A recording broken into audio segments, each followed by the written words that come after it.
စားကောင်းလိုက်တာမြောင်မရဲ့တော်သေးတယ်မနက်ကဟိုလူမဟင်းလာခိုးစားသေးတယ်ကျမအရင်တွေ့လိုက်လို့လေမြန်မာစကားပြောပြီးတော့လုပ်ချင်ဒီတန်းလေးလိုက်လုပ်ကြည့်နော်အရင်ဆုံးကျွန်တော်တို့ဒီ Chrome software နဲ့ဝင်မယ် Chrome software နဲ့ရောက်ပြီဆိုလို့ရှိရင်ကျွန်တော်တို့ Gemini ဆိုပြီးရိုက်ရှာလိုက်မယ်နော်ဒီမှာ Google Gemini ဆိုပြီးတော့တက်လာလိုက်မယ်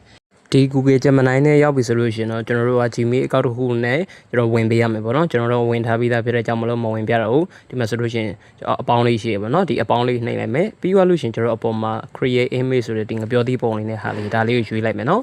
အဲ့ဒါပြီးရင်တော့ကျွန်တော်ဒီနေရာမှာစာရေးရမယ့်နေရာမှာတော့ကိုထုတ်ချင်တဲ့ပုံမျိုးစားထည့်ပေါ့နော်ကျွန်တော်တို့ဒီမှာအသီးပုံလေးနဲ့နမူနာလုပ်ပြမှာဖြစ်ပါတယ်အဲ့တော့ကျွန်တော်တို့ဒီပုံစံလေးရေးလိုက်တယ်ကိုထုတ်ချင်တဲ့ပုံစံမျိုးလေးစိတ်ကူးတဲ့အတိုင်းရေးလိုက်ပေါ့နော်မြန်မာလိုပဲရေးပြလိုက်ပါဒါပေမဲ့တခုရှိတာကိုထုတ်ချင်တဲ့ပုံ site လေးပါထည့်ရေးပြပေါ့နော်ကျွန်တော်တို့16အကျိုးကိုနဲ့တွားလိုက်ပါတယ်ကျွန်တော်တို့ပုံလေးရလာပြီဆိုရင်အပေါ်အများစောက်ထုတ်လေးကိုဆွဲပြီးတော့ download ဆွဲလိုက်ပါကဲဒါပြောရရင်တော့ကျွန်တော်တို့ကဒီ chat GPT မှာပေါ်တော့တွားပြီးတော့ prompt ထုတ်မှာဖြစ်ပါတယ်ပုံမှန်ဆိုရင်မြန်မာလိုတိုင်းရေးလို့ရဆိုပေမဲ့မြန်မာပြည်မှာမရဘူးပေါ့နော် okay အဲ့တော့ဒီကောင်လေးကိုကျွန်တော်တို့ကိုလိုချင်တဲ့စာတိုင်းလေးအခုကျွန်တော်ပြထားသလိုလေးရေးလိုက်အဲ့ဒါပြီးရင်သူ့ကိုကျွန်တော်တို့ဒီ prompt ပြန်ထုတ်ခိုင်းပါနော်အခုကျွန်တော်နမူနာပြထားပါတယ်အဲ့ဒါလေးကိုကြည့်ပြီးတော့လိုက်လို့ကြည့်ပါနော်ကိုလိုချင်တဲ့စာသားလေးပါအောင်သူ့ကို prompt ပြန်ရေးခိုင်းဒါဆိုရင်သူကအောက်မှာရေးပေးရပါနော်အဲ့လိုရေးပေးလာပြီဆိုလို့ရှိရင်တော့သူရေးပေးလာတဲ့ prompt လေးကိုကျွန်တော်တို့ copy ပြန်ရမယ်ပေါ့နော်ဒီမှာဆိုရင်ကျွန်တော်တို့ထည့်ထားတဲ့မြန်မာစာသားလေးတွေကိုသူကထည့်ပြီးတော့အင်္ဂလိပ်လို prompt ပြန်ရေးပေးတယ်ဒါတွေကိုကျွန်တော်တို့ copy ယူလိုက်ပေါ့နော်ဒီဘော copy ခလုတ်လေးနှိပ်ပြီးတော့ copy ပြန်ယူသွားမယ်ပြီးရင် flow in မှာတက်ထုတ်မယ်တခုရှိရမြန်မာပြည်ကလုပ်တဲ့သူတွေကတမ်းပြီးဖွင့်လို့မရဘူး flow in ထုတ်မယ်ဆိုရင်ကျွန်တော်တို့က VPN ခံပေးရပါတော့ VPN ခံဖို့လို့ရှိရင်ဒီ Chrome နဲ့ပြန်ဝင်မယ်ပြီးရင်တော့ကျွန်တော်တို့အပေါ်ကနေ flow AI ဆိုရိုက်ရှာလိုက် flow AI ဆိုတဲ့ဟာရိုက်ရှာလိုက်ရင်အောက်မှာကျွန်တော်တို့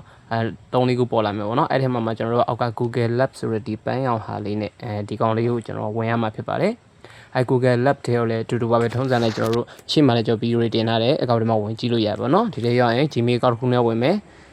free လည်းသုံးလို့ရပါတော့အများကြီးတော့မဟုတ်အကန့်အသတ်လေးနဲ့သုံးလို့ရတယ်ဒီမှာကျွန်တော်တို့ဝင်ထားပြီးသားဆိုမဝင်ပြတော့ဘူးအဲ့ဒါပြင်အောက်ကဒီအပေါင်းလေး new project ဆိုတာလေးနှိပ်လိုက်ကဲဒီ new project ထဲကိုရောက်ပြီဆိုလို့ရှိရင်တော့ကျွန်တော်တို့ထည့်ချင်တဲ့ character ရွေးလို့ရပါပြီ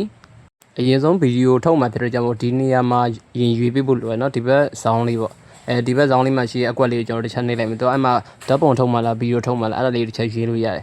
ဓာတ်ပုံထုတ်ခြင်းဒီဘက် image ကိုနှိပ်ပါနော်ဗီဒီယိုထုတ်ခြင်းဒီဗီဒီယိုနှိပ်မယ်ပြီးရင်ကျွန်တော်တို့ size ပေါ့နော် frame size 16အချိုး9လား9ချိုး16လား9လိုရွေးမယ်ပြီးအောက်ကကျတော့စက္ကန့်အချိန်ကြာချိန်ဘယ်လောက်လဲပေါ့နော်ကြာချိန်9ဘယ်နှစက္ကန့်လဲ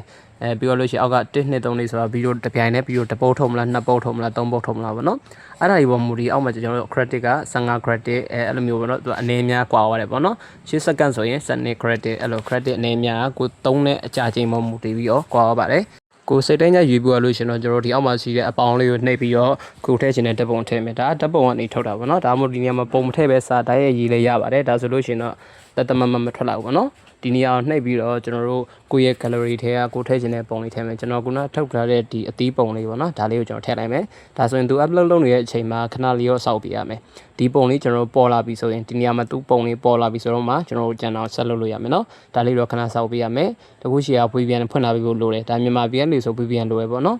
်ကဲပုံလေးရပြီဆိုလို့ရှိရင်တော့ကျွန်တော်အဲ့ပုံလေးနှိပ်ပြီးတော့ကိုထည့်ခြင်းနဲ့copy ယူလာတဲ့ prompt ကိုဒီမှာထည့်လိုက်ဒါဆိုရင်ရပြီဒီအခြားနိုင်ငံတွေရောက်နေကျွန်တော်အခုထိုင်းမှာလုပ်လဲဆိုလို့ရှင်တော့ဒီလို prompt အင်္ဂလိပ်လိုရေးစရာမလိုမြန်မာလိုတမ်းပြီးထည့်လိုက်လေရနော်မြန်မာလိုတိုင်းရေးရင်လည်းမြန်မာတန်ထွက်တယ်မြန်မာပြည်ကလူကြတော့ဒီလိုအင်္ဂလိပ်စာနဲ့အဲ့လိုချက်ကြည့်ပြီးကြမှာကျွန်တော်တို့ prompt ပြန်ရေးခိုင်းထုံမှမြန်မာတန်နဲ့ထမှဖြစ်ပါတယ်ဆိုတော့ဒီနောက်မှာဒီရာခိုင်နှုန်းပြည့်ရထိခဏစောက်ပေးရမယ်နော်ရာခိုင်နှုန်းပြည့်သွားလို့ရှိရင်တော့ဘယ်လိုလေးထွက်လာလဲဆိုတော့ကျွန်တော်တစ်ချက်ပြကြည့်မယ်